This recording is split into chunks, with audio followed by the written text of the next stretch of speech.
ಸನ್ಮಾನ್ಯ ಕಾನೂನು ಸಚಿವರು. ಸನ್ಮಾನ್ಯ ಅಧ್ಯಕ್ಷರೇ, ತಮ್ಮ ಅಪ್ಪಣೆ ಪಡೆದು ಮಾನ್ಯ ಮುಖ್ಯಮಂತ್ರಿಗಳ ಪರವಾಗಿ 2025ನೇ ಸಾಲಿನ ಬೆಂಗಳೂರು ಅರಮನೆ ಭೂ ಬಳಕೆ ಮತ್ತು ನಿಯಂತ್ರಣ ವಿಧೇಯಕವನ್ನು ಪರ್ಯಾಲೋಚಿಸಬೇಕೆಂದು ಸೂಚಿಸುತ್ತಿದ್ದೇನೆ.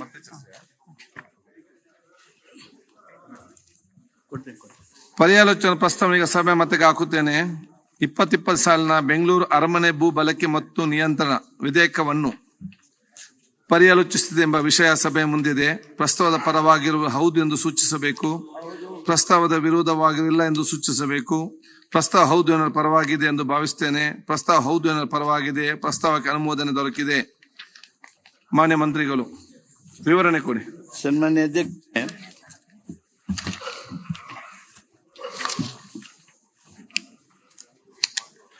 ಬೆಂಗಳೂರು ಅರಮನೆ ಅರ್ಜನೆ ಮತ್ತು ವರ್ಗಾವಣೆ ಅಧಿನಿಯಮ ನಾವು 1966ರಲ್ಲಿ ಈ ಸದನಗಳು ಅಧಿನಿಯಮಗೊಳಿಸಿದ್ವು. 1996ರ ಕರ್ನಾಟಕ ಅಧಿನಿಯಮ 18ರಡಿ ಈ ಒಂದು ಅರ್ಜಿಸಿರುವ ಬೆಂಗಳೂರು ಅರಮನೆಯ ಭೂ ಬಳಕೆ ಮತ್ತು ನಿಯಂತ್ರಣ ಹಾಗೂ ಬೆಂಗಳೂರು ಅರಮನೆ ಸಂಬಂಧಿಸಿರುವ ಈಗ ಕರ್ನಾಟಕ ರಾಜ್ಯದೊಂದಿಗೆ ನಿಯತವಾಗಿರುವ ಭೂಮಿಯ ನಷ್ಟ ಪರಿಹಾರವನ್ನು ನಿರ್ಧರಿಸಲು ನಾವು ಒಂದು ವಿಧೇಯಕವನ್ನ ತರ್ತಾ ಇದ್ದೇವೆ. ಬೆಂಗಳೂರು ಅರಮನೆ ಒಟ್ಟು 462 ಎಕರೆ ಭೂಮಿ ಮತ್ತು 16 ಗುಂಟೆಗಳ ಕ್ಷೇತ್ರ. ಅದು 472 ಎಕರೆ ಮತ್ತು 16 ಗುಂಟೆ, 472 acres and 16 ಗುಂಟಾಸ್. ಇದರ ಒಟ್ಟು ಮೌಲ್ಯವನ್ನ ಬೆಂಗಳೂರು ಅರಮನೆ ಅರ್ಜನೆ ಮತ್ತು ವರ್ಗಾವಣೆ ಅಧಿನಿಯಮದ 1966ರ ಅಧಿನಿಯಮದಂತೆ 11 ಕೋಟಿ ರೂಪಾಯಿಗಳೆಂದು ನಿರ್ಧರಿಸಲಾಗಿದೆ.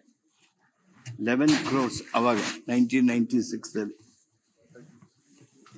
ಬೆಂಗಳೂರು ಅರಮನೆ ಮತ್ತು ಅರ್ಜನೆ ಮತ್ತು ವರ್ಗಾವಣೆ ಅಧಿನಿಯಮ 1996 ಕರ್ನಾಟಕ ಅಧಿನಿಯಮ 18ರ ಸಾಂವಿಧಾನಿಕ ಸಿಂಧುತ್ವವನ್ನು ಕರ್ನಾಟಕ ಉಚ್ಚ ನ್ಯಾಯಾಲಯವು ಎತ್ತಿ ಹಿಡಿದಿದೆ.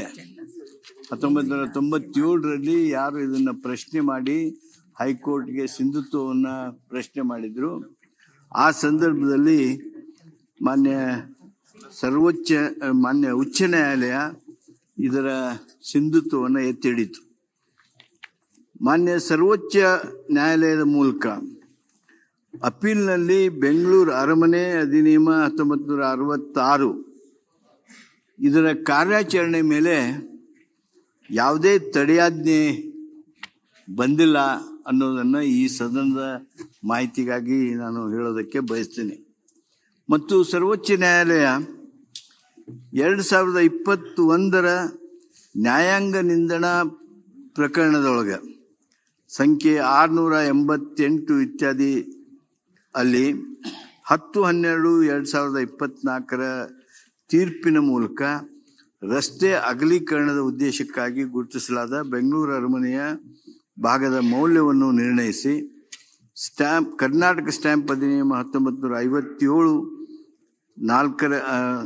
45B ಪ್ರಕರಣದ ಪ್ರಕಾರ ಅಕ್ಕಪಕ್ಕದ ಪ್ರದೇಶಗಳ ಚಾಲ್ತಿಯಲ್ಲಿರುವ ಮಾರ್ಗಸೂಚಿ ಮೌಲ್ಯಕ್ಕೆ ಅನುಸಾರವಾಗಿ ವರ್ಗಾಯಿಸಬಹುದಾದ ಅಭಿವೃದ್ಧಿ ಹಕ್ಕುಗಳನ್ನು ಮಂಜೂರು ಮಾಡುವಂತೆ ನಿರ್ದೇಶನ ನೀಡಿದೆ. ಆ ಹಿನ್ನೆಲೆಯಲ್ಲಿ ಈ ಒಂದು ಅಧಿನಿಯಮವನ್ನು, ಈ ಒಂದು ಸುಗ್ರೀವಾಜ್ಞೆಯನ್ನು ಮಾಡಿರ್ತಕ್ಕಂಥದ್ದು, ಅದನ್ನು ಮತ್ತೆ ಈ ಸಂದರ್ಭದಲ್ಲಿ ಕಾನೂನು ಮಾಡಿಕೊಡೋದಕ್ಕೆ